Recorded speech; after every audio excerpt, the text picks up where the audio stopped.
Gökyüzünde ay dolanır, yerde gülür gül çiçek. Gören haçan bir de yarım kapımızdan geçecek. Gören haçan bir de yarım kapımızdan geçecek. Küsüp gitti yarım benim, yollar battı dumana. Ahı niye öz eşkimi düz demedim ben ona. Ahı niye öz eşkimi düz demedim ben ona.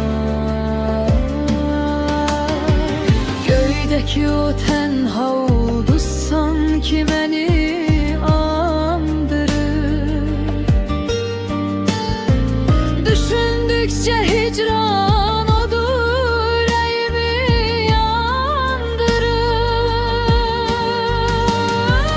Düşündükçe hicran odur yüreğimi yandırır.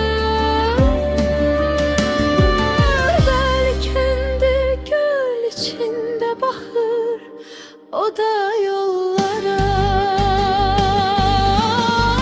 Ahı niye öz eşkimi düz demedim ben yara. Ahı niye öz eşkimi düz demedim ben yara. Bakacağımı gören gelip pencereme